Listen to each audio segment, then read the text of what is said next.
Hola, buenos días. Bienvenidos al curso propedéutico 2017 para ingresar a la licenciatura de odontología.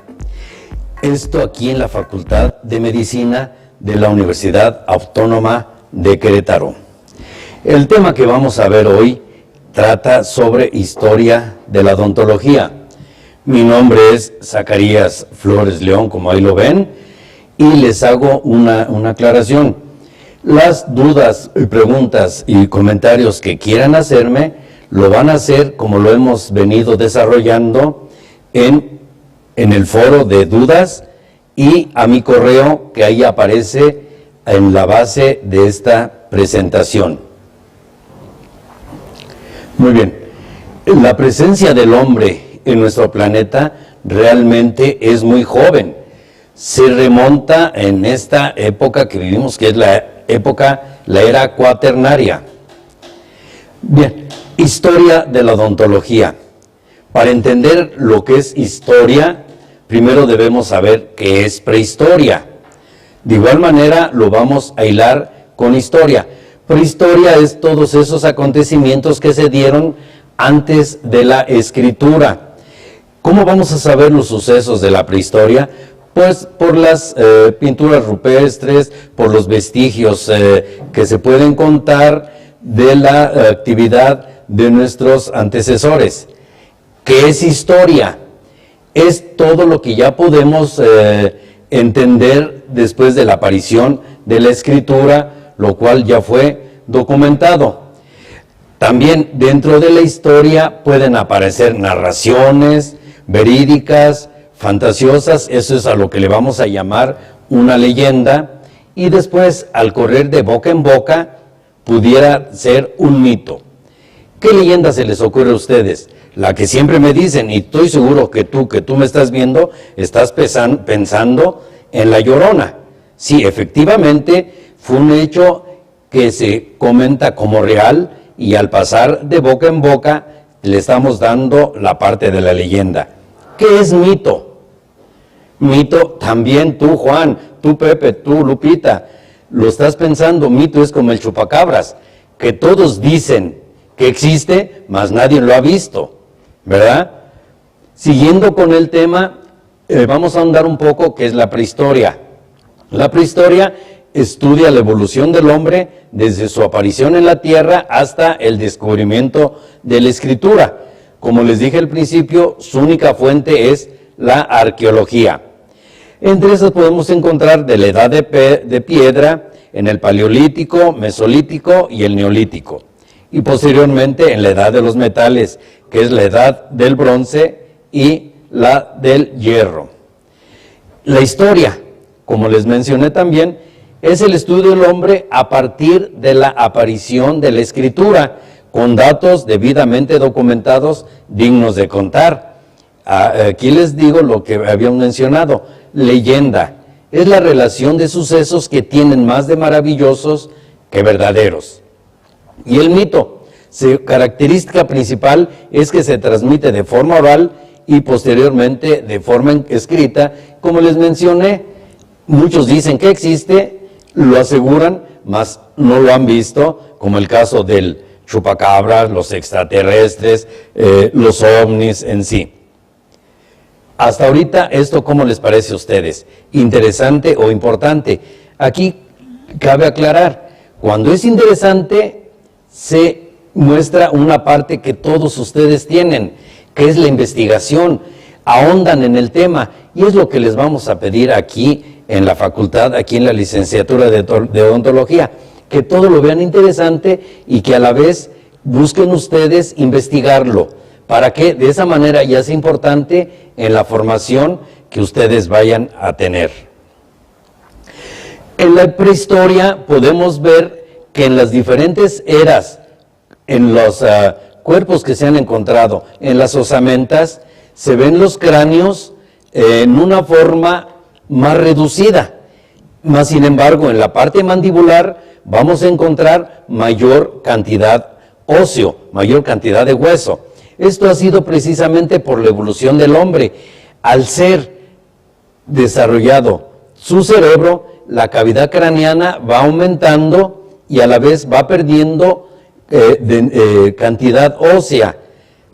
¿Por qué? Pues con el advenimiento del hombre del Cromañón, el neandertal, el musteriense, ya su capacidad de racionamiento ha sido mayor.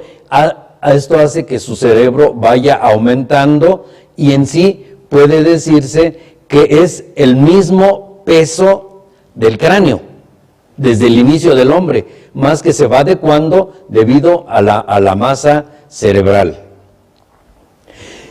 Esa precisamente, el hombre desde los inicios ha pensado cuál es su génesis, de dónde viene, a dónde va, qué va a hacer. Esa habilidad para pensar es el razonamiento y precisamente el cerebro es su desarrollo.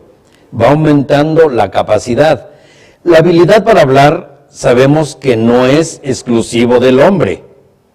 Los animalitos, los pajaritos, los leones hacen sonidos que ellos se comunican, pero lo que sí nos diferencia de las demás especies es que la habilidad para escribir, esa sí es muy propia del hombre.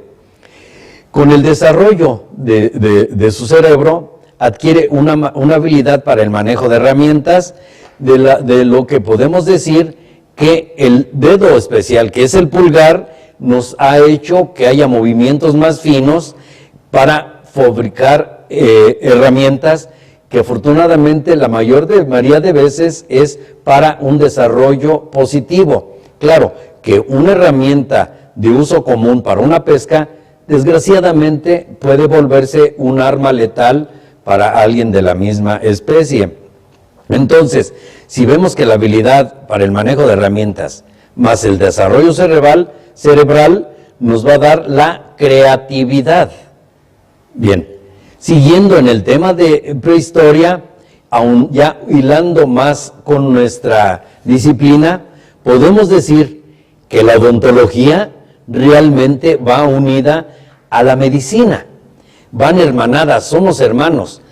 Entonces, la medicina prehistórica y la primitiva la podemos pensar cómo se desarrolló por las pinturas de cuevas, donde se pueden identificar grabados de cómo podían ya nuestros antecesores, si había una fractura de un miembro, un pie, una mano, la sujetaban y la inmovilizaban para que ésta tuviera un proceso curativo. De igual manera, si tenían un malestar estomacal o se sentían mal, ya empezaban a hacer uso de hierbas que ellos empezaron a descubrir que podían ser medicamentosas.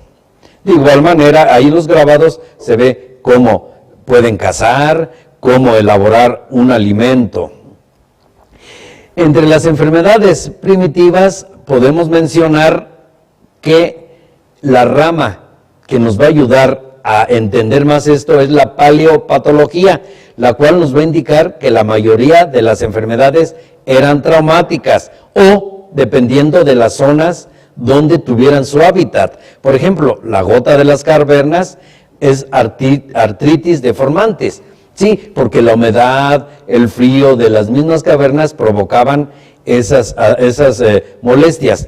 También alteraciones endocrinas demostradas por unas estatuillas encontradas como la Venus de Winterford, donde se muestra a una persona demasiado obesa.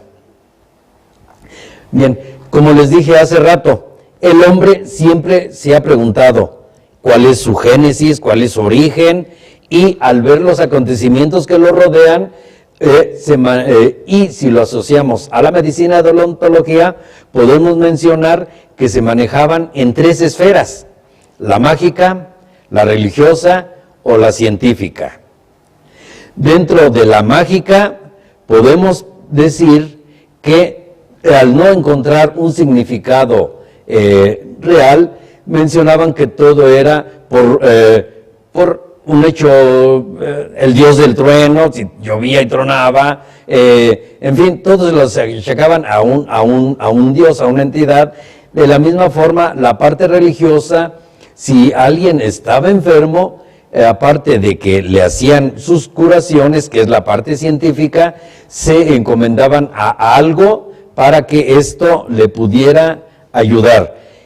Y aquí en este grabado vemos que con el uso ya desarrollado de su cerebro, podían usar utensilios para tener una mejor pesca, en este caso. Ahora, el descubrimiento de Nandi, así como el de Lucy, habla de osamentas de X periodo, donde ya utilizaban aditamentos medicamentosos o instrumentos para que tuvieran una mejor calidad de vida. Bien, vamos a dejar ahorita lo de la prehistoria, vamos a entrar en el proceso histórico ya más adentrados en nuestro tema. En el proceso histórico sabemos que hay culturas antiguas muy importantes, pero bastantes. Aquí les voy a poner un panorama un tanto más directo hacia las culturas del Medio Oriente y europeas. Vemos que la cultura mesopotámica podemos llamarle como la cuna de estas culturas antiguas, de las cuales después van a estar entrelazadas con la egipcia, la griega y la romana. De igual manera, vamos a ver las culturas prehispánicas y la aportación que tuvieron hacia la medicina y la odontología. Entre estas, nada más vamos a platicar sobre la cultura azteca y la cultura maya. Como punto siguiente a los anteriores, vamos a ver la evolución del odontólogo. ¿De dónde proviene en sí el odontólogo? De los médicos, biólogos, químicos, investigadores. Aquí podemos mencionar algo bien importante. Desde las culturas mesopotámica, la egipcia, la griega y la romana, tenemos una interacción muy importante con la odontología. El odontólogo realmente es una fusión de los artesanos, esa habilidad para manejar las artes manuales, flebotomianos. ¿Quiénes eran los flebotomianos? Son unas personas que realizaban sangrías a los pacientes pensando que quitándoles sangre iban a sanar, que iba a salir la sangre contaminada. Tenemos al sangrador real que hacía lo mismo, pero con la élite de sus ciudades. Y los barberos, que al momento de realizar la peluqueada, arreglar, rasurar, también realizaban cirugías pequeñas, entre esas las extracciones dentales. Al estar estos artesanos ya realizando actividades ya más, se puede decir, más de un oficio, más profesionales, así profesionales entre comillas, se empezaron a formar entre gremios y cofradías. Un gremio de un mismo oficio y cofradías de diferentes oficios, pero con una característica que era la religiosa. Bien, y después ya entraremos a la odontología moderna, donde veremos poquitos personajes que contribuyeron a la creación de la odontología como profesión y el surgimiento de materiales dentales, fármacos, manuales y libros, postulados, los rayos X, etcétera, etcétera. Bien, regresamos a Mesopotamia. Esta cultura está ubicada entre dos ríos, el Tigris y el Éufrates, en lo que actualmente sería la parte que ocupa Irak y el noreste de Siria, que por cierto en estos tiempos muy convulsionados. Tuvo su desarrollo en el Neolítico hace aproximadamente de 6.000 a 5.000 años antes de Cristo. Lo interesante de esta cultura es que ya estaban muy adentrados en la parte cultural, astronómica, diferentes, pero también muy dedicados en lo que concierne a la medicina. De las 3,000 tablillas, 800 la dedicaban especialmente a la medicina, donde se podían ver recetas, tratamientos quirúrgicos, ya de una manera más seria, pero no dejaban de tener ciertos tabúes, ¿verdad? Tenían ciertos tabúes hacia la forma de curar. Aparte de la situación empírica, científica, también se lo atribuían a que todas las enfermedades era producto de un demonio y era castigo divino. Precisamente entre esos había 6,000 demonios y aparte tenían que hacer los que curaban, los sanadores, técnicas adivinatorias, veían el vuelo de las aves y decían si te ibas a curar, la posición de los astros, el hígado de algunos animales, en fin, preguntas rituales, en fin, algo muy relacionado para curar, pero con ciertas partes fantasiosas. A la enfermedad le llamaban Shertu, que precisamente es pecado, y los tratamientos estaban a base de exorcismos, plegarias, ofrendas, pero aquí está muy bien marcado. Ya empezaban a trabajar la herbolaria, igual con otros componentes minerales y animales. Ya empieza a tomar forma la medicina más ordenada. Entonces, el nombre genérico para el médico era Azú, derivando desde el galubú, que para nosotros la parte del cirujano barbero ya empieza a presentarse. Ustedes jóvenes les voy a hacer una sugerencia, consejo, que pongan mucha atención en su propedéutico, porque tú que me estás viendo, sé que vas a estar aquí en esta escuela. Estudien, muchachos, para que ustedes sean parte de esta historia, para que sean parte de estos cirujanos barberos modernos, ¿verdad? Bien, su homólogo azteca es el Tepatl, y realizaba sencillas operaciones quirúrgicas como extracciones dentales, drenado de abscesos, flebotomías, entre otras. Hace rato les mencioné que la flebotomía es el sangrado que se realizaba a pacientes creyendo que al extraerle sangre iban a sanar. Realmente lo que estaban haciendo eran anémicos. Entonces, como les decía, en el Código de Hammurabi había ya un médico que inscribió el remedio para aliviar caries. Vean qué maravilla, por medio de técnicas que él empezó a modificar, ya empezaba a aliviar caries. La parte aquí de la fantasía, como les dije, que es la leyenda, que es un mito, es que es el gusano de la caries. Ellos pensaban que un gusanito era el que producía las caries, nada lejos de la realidad, nada más que en vez de gusanito, en la actualidad le podemos llamar bacteria. Aquí había un hecho que eran muy valientes los que se dedicaban a trabajar la medicina, la odontología.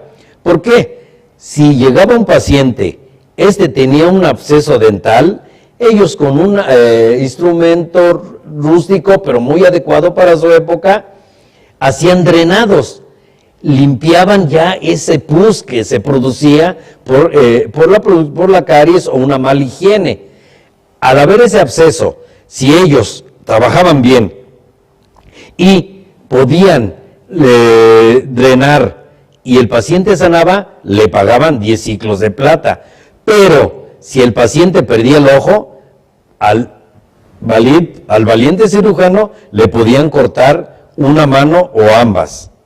Vean, según ellos el dolor de muelas era un malo, como yo se los dije, y para tratar a los pacientes se marcaban en las 3 esferas: la mágica, la religiosa y la empírica.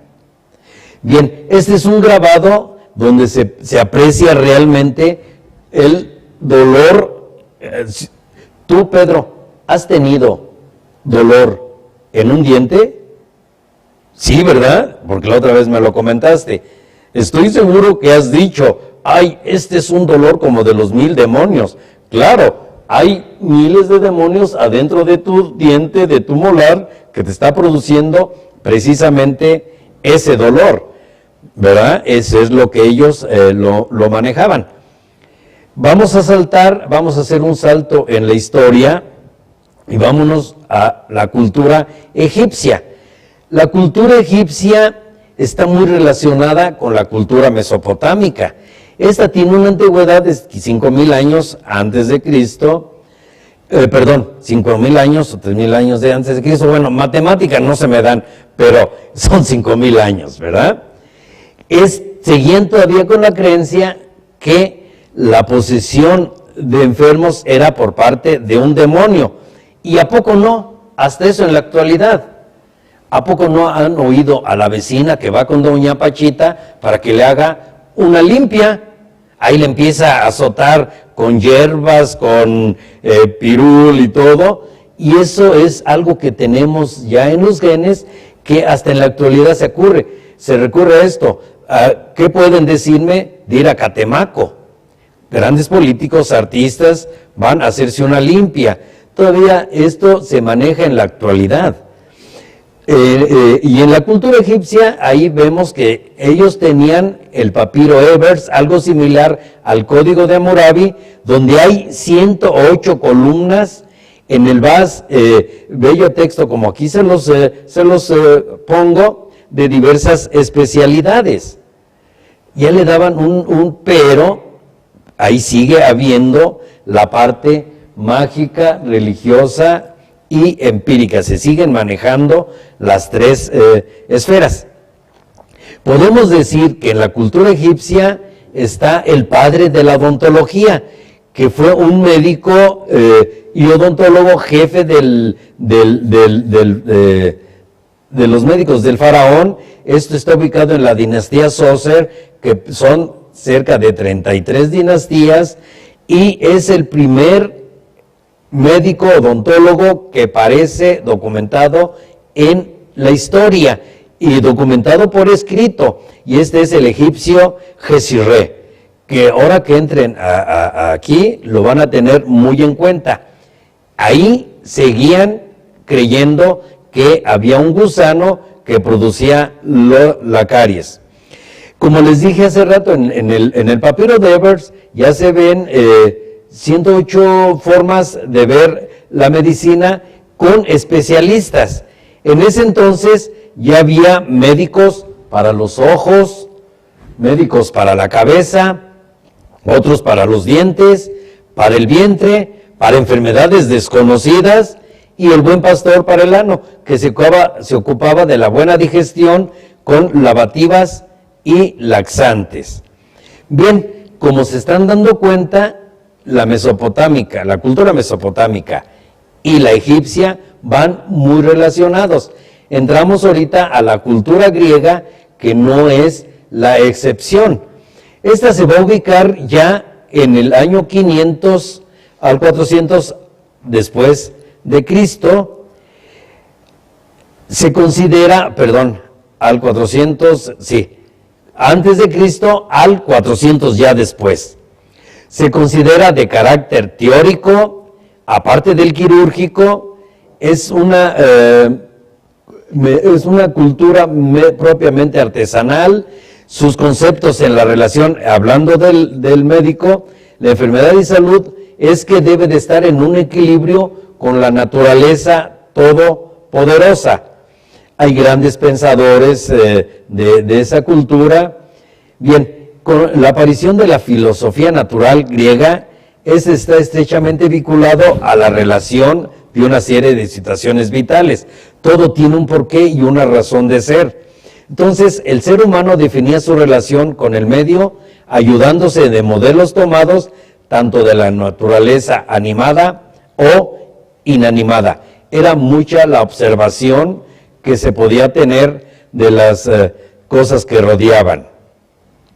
El objetivo principal era averiguar cuál es el principio y causas del cosmos, de la naturaleza en su conjunto y su relación con el hombre. Para ello recurría a la deducción analógica. Se hacían analogías según la similitud de dos cosas, entonces pensaba que una tercera era el resultante de esas otras dos. Bien, pero aquí ya hay una parte bien importante, que había un lugar donde podían acudir los enfermos, un lugar ya más propiamente dicho. En la cultura mesopotámica hay escritos donde podemos encontrar que a un enfermo se podía poner en un lugar público, llegaban observadores y daban una especie de tratamiento, podían decir, no, él tiene este problema, otro discernía, no, es esto, hasta que llegaban a un conjunto y podían curarlo. Aquí no, aquí ya es un templo, el templo de Esculapio, donde podían asistir los pacientes con algún dolor, ahí les aplicaban vendajes, los curaban, pócimas, y además entraban a la parte de la parte religiosa. La cultura griega se identifica mucho por la simetría de los humores. Esto, al haber ese equilibrio entre los humores, va a garantizar una salud duradera. En el siglo V a.C., donde surge esta filosofía que les hablo, Polibio, el autor de Natura Hominis, él menciona, como anécdota, puedo decirles que Polibio fue yerno de Hipócrates, y entre los dos diseñaron de alguna manera el juramento hipocrático. Bien, les digo, el hombre contiene en su cuerpo los 4 humores: la sangre, la flema, la bilis amarilla y la bilis negra. El equilibrio de estos 4 humores van a determinar la presencia de enfermedad y de salud. Como les mencioné, tenemos a Hipócrates, a Polibio, que fue su yerno, y realmente diseñaron y crearon ese maravilloso juramento hipocrático que, con sus adecuaciones, en la actualidad se sigue utilizando para las diferentes áreas de la salud, aunque su parte principal es para el área médica. Y siguiendo a la cultura griega, vemos más adelante que surge Aristóteles. Este filósofo, la parte principal es que funda en Atenas su escuela filosófica, donde se va a practicar por primera vez el estudio sistemático de la naturaleza. A él se le atribuyen estudios relacionados en el tratamiento ya de dientes. Sí, él ya tenía un tratado y debidamente recopilado en textos para conformar ya una prótesis dental. La pérdida dental era algo inherente con el hombre. Pues ahora ya se empezaba a que esas pérdidas dentales fueran sustituidas por una prótesis. Esa es la parte importante de esta cultura en su aporte odontológico. Tenemos la cultura romana. Vamos hilando otra vez la cultura mesopotámica, la egipcia, la griega.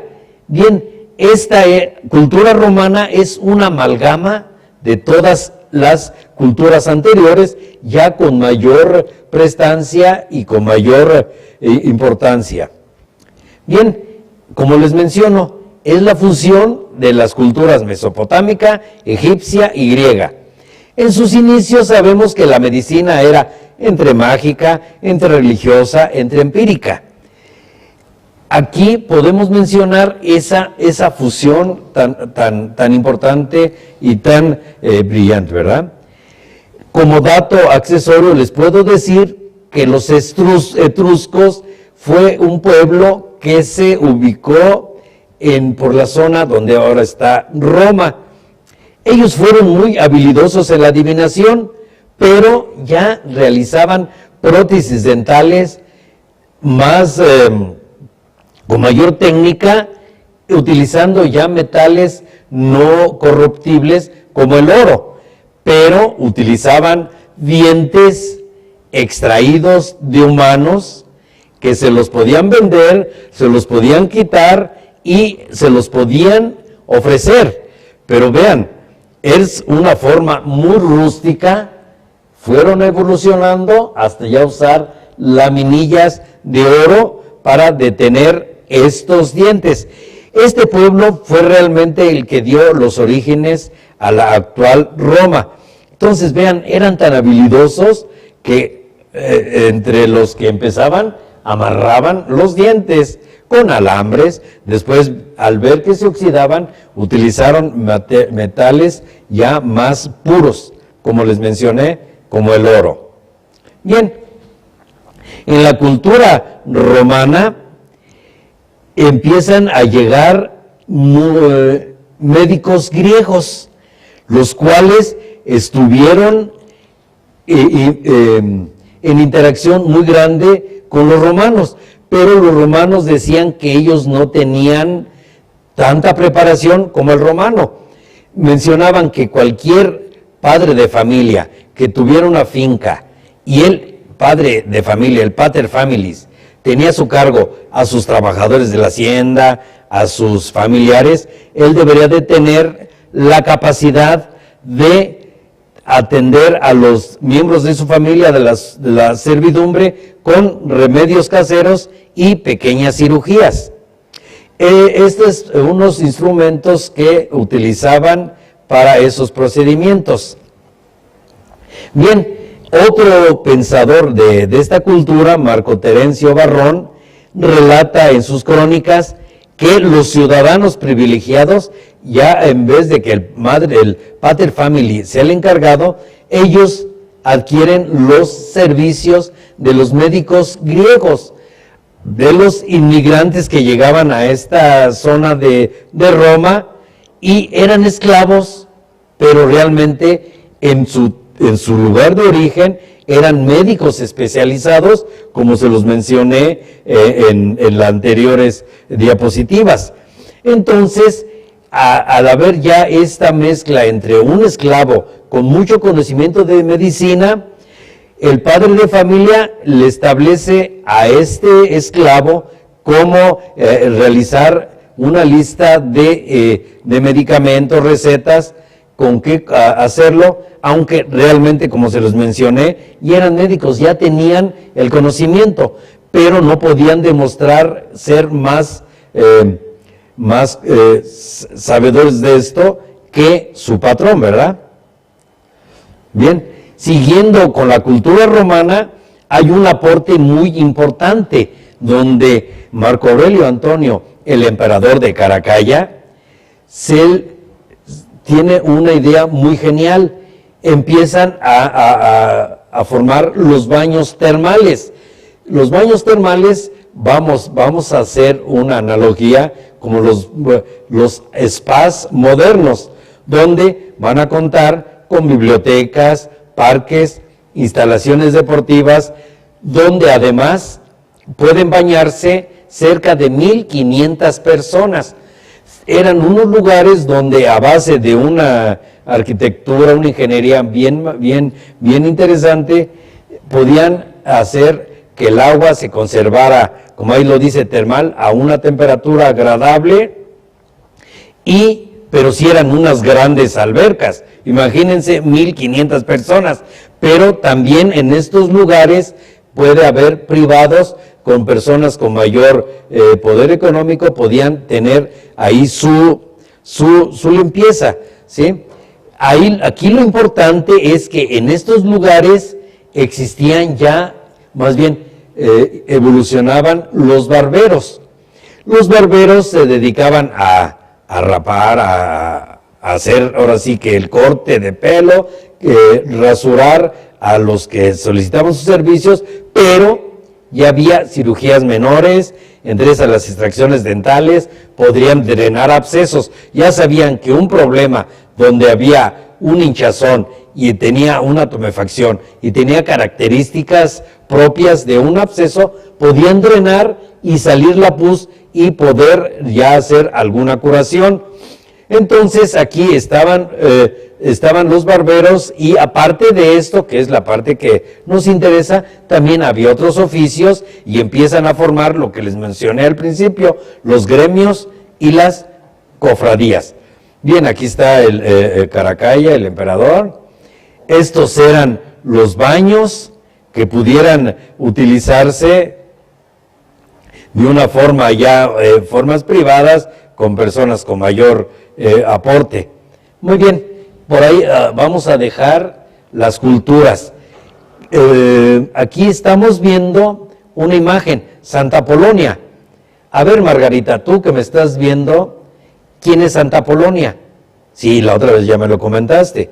Santa Polonia es nuestra patrona, es la patrona de los dentistas y va a ser patrona de ustedes, porque quiero que todos los que me estén viendo le echen ganas para que realmente estén aquí y ya sientan esta santa como su patrona.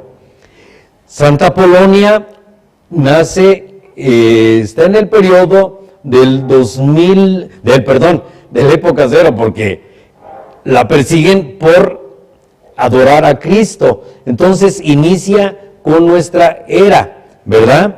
Entonces podemos ver que Santa Polonia, que es nuestra patrona, en el año 249 de nuestra era, aquí podemos mencionar que hay leyenda y hay historia. Ahorita les voy a decir por qué es la historia y por qué es la leyenda. Es leyenda cuando le ponemos Santa Polonia, pero vamos a pensar que es Apolonia. Apolonia nace en una familia de cierta clase social, muy bien. Ella puede estudiar, aunque sabemos que en todas las épocas a la mujer la han relegado un poco, pero esta es hija de un famoso concejal, entonces goza de poder accesar a una educación. Aquí, en esa época, Filipo el árabe es asusado por uno de sus consejeros que decía: oiga, emperador, los cristianos ya son muchos y están haciendo revueltas. ¿Por qué no mejor los eliminamos para que adoren a nuestros dioses? Ellos nada más adoran a uno. Decía, no hay problema, mientras no causen problemas. Pero el caso es que le calienta la cabeza y manda a hacer una persecución de cristianos de una forma salvaje en Alejandría, donde esta plebe agarra a Polonia, y les voy a contar rápido una parte importante de esto. Apolonia es fiel a su ideología, cristiana. Le dicen que reniegue a esa creencia de Jesús, de Cristo, y la perdonan. Dice, no, la amarran en una forma bien brusca, le golpean en la cara, le tumban los dientes, aún así con los dientes destrozados y todo, le dicen, reniega. Dice, no, yo soy fiel a Cristo, no, prefiero morir, vamos a poner una hoguera, te vamos a quemar, no importa, ustedes hagan lo que sea, yo no voy a renegar. Prenden la hoguera, entonces ahí sigue siendo historia. Le quitan los restos radiculares, en fin, es una forma tan salvaje este martirio. No reniega, prenden la hoguera y dice, bueno, está bien, ya la tenían amarrada, piensan que ya se va a rendir, se va a hincar, dice, nada más con que te hinques, digas al dios Apolo o algo, ya. Precisamente su nombre de Apolonia deriva del rey Apolo. En el momento que la sueltan, ella salta a la hoguera. Al saltar a la hoguera, ahí viene la leyenda, ella se vuelve la leyenda. Aparece un ángel del Señor y la detiene y no sufre más daño, y ella, al ver al ángel, le dice que sea intercesor ante Dios: Señor, todo aquel que sufra de dolencias dentales, con el hecho de que a mí me invoque, va a sanar sus dolencias. Es de ahí que nace nuestra patrona, y es por lo que a nosotros nos festejan el Día del Dentista, el 9 de febrero, que acaba de pasar, y esto es una parte de su historia que después ya se vuelve leyenda. Bueno, aquí está en la hoguera, no muere, la historia menciona que esta leyenda no le hace daño a las flamas, la sacan y la degollan, le cortan la cabeza, para ya tener más cierto el hecho de que muriera. Entonces, como aquí se los escribo, este martirio convierte a la Virgen de edad avanzada. Oigan, era 49 años y ya le decían avanzada, porque en esa época las personas vivían menos años. Este martirio convierte a la Virgen de edad avanzada en patrona de los enfermos dentales y de los dentistas. Es hasta el siglo XIII que el culto se extiende a toda Europa y en 1634 es canonizada por el Papa de esa época. Aquí tenemos imágenes, iglesias de Tlaxcala. Los invito a que la conozcan, está muy padre. Si se dan cuenta, tiene un estilo de iglesia de estas francesas, ¿verdad? Y aquí en Galindo, en el Fiesta Americana que está en camino a Mialco, hay un grabado, hay un óleo, visítenlo, precisamente de Santa Polonia, en el Real de Minas. Ahí se me olvidó, Fiesta Americana de ese hotel. Bien, las culturas prehispánicas, la azteca y la maya, están muy relacionadas en su forma de trabajar. Nuestras culturas de verdad estaban muy avanzados, tanto en la astronomía, en las matemáticas, en las ciencias naturales, y entre las ciencias naturales, cómo curar a nuestros enfermos de esa época, pero también había la parte de los sacrificios, ¿verdad? Y en el área de la odontología, ellos podían tener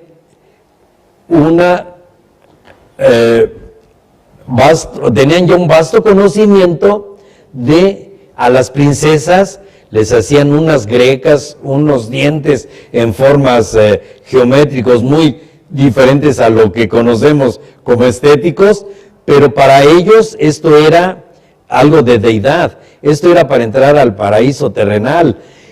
Hacían unos cortes y aquí, si ven esta fotografía, no hay, después de que hicieron los cortes, no hay presencia de daño pulpar, daño de algún absceso, daño óseo, se ve bien. Entonces ya tenían conocimientos de anatomía dental.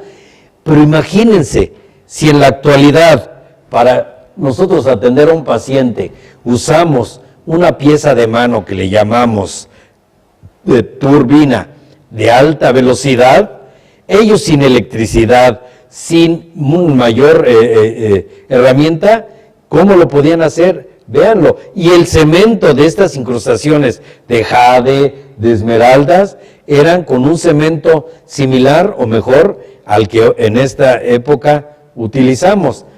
Entonces ahí se ven las mutilaciones dentales, limaban los dientes, incrustaban piedras preciosas. Esto en referente a la estética, pero ya manejaban recetas de herbolaria para hacer curaciones dentales, sobre todo limpiezas. Eran muy limpios en su aseo de los dientes, y esto Fray Bernardino de Sahagún lo manda en sus crónicas a la España, ¿verdad? Manda esos escritos, y entre esos grabados, él hacia España, lo que sucedía en la Nueva España, menciona otro tipo de curaciones, no necesariamente ¿cómo se llama? De dentales, sino médicas. Ahí ellos todavía también pensaban en pensaban en el gusano de la caries. Bien, aquí está. Todavía ellos pensaban que existía el gusano de la caries. Bien, la cultura maya es algo muy similar a la azteca. Sus formas de curaciones se basaban en recetas de herbolarias, pero no dejaban de lado la parte mágica, religiosa y científica. Como se los mencioné al principio, es situación que todavía en la actualidad se maneja. Este grabado es lo que le llamarían la extracción maya, que es el símbolo que se utiliza en la odontología, y esto fue muy adoptado en la UNAM. Pero si se dan cuenta, realmente no es extracción maya, sino vemos que tiene un aditamento donde posiblemente fuera la lima con lo que se hacían las grecas en los dientes, que así lo pedían. Bien, los mayas y la odontología, podemos ver que el taladro rudimentario, lo que utilizaban eran una cuestión sumamente artesanal, y esto lo realizaban principalmente en mujeres. Vean, esta otra fotografías es de lo que realizaban los integrantes de esas culturas. Vean. Ajá. Vamos a pasar a los que son gremios y las cofradías. Una de las principales asociaciones que podemos mencionar es la de que, vamos a decir, un zapatero, un artesano, tiene un conocimiento de un oficio.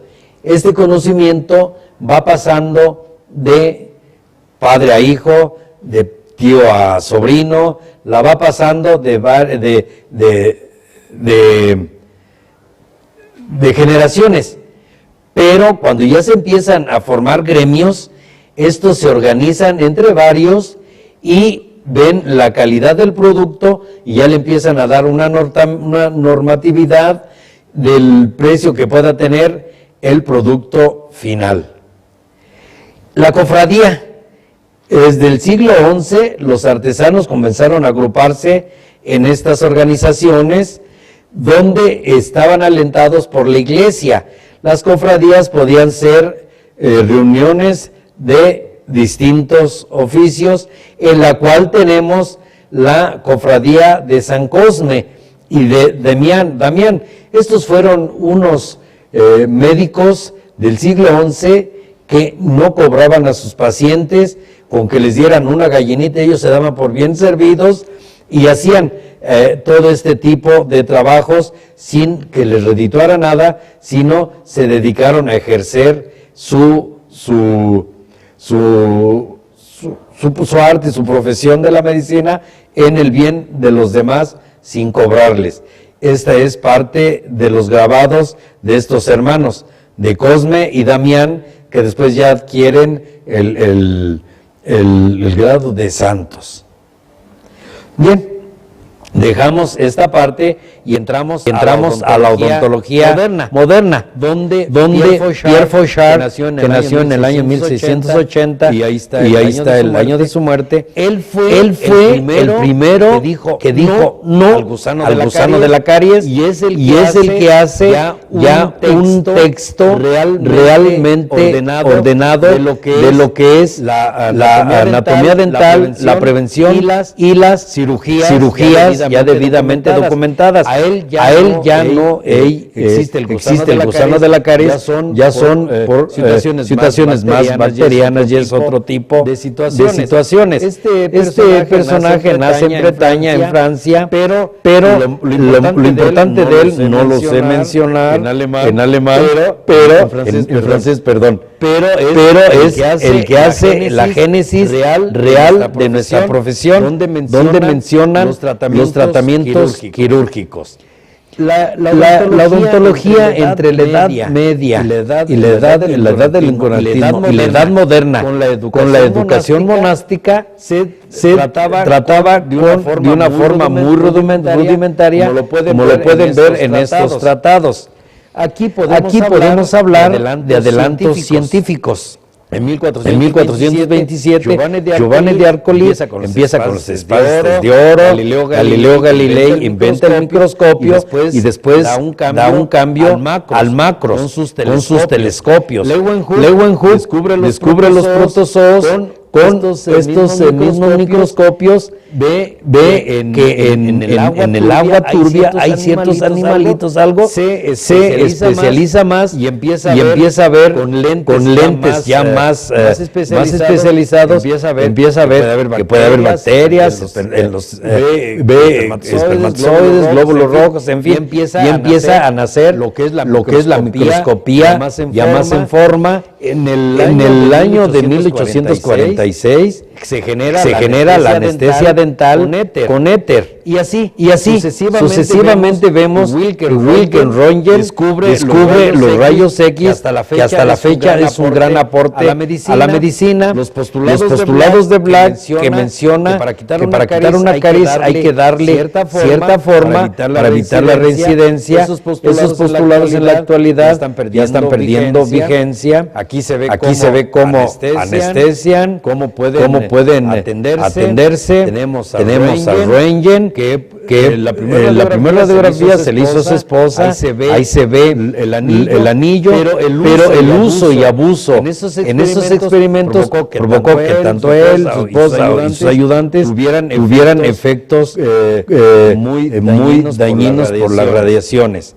Rafael Meraolyuk es todo un personaje. Este dentista viene de Francia, se aposta en México, viene vestido a la usanza de un gran militar con medallas y sale en un carromato a dar consultas odontológicas y hacen las extracciones junto con una banda.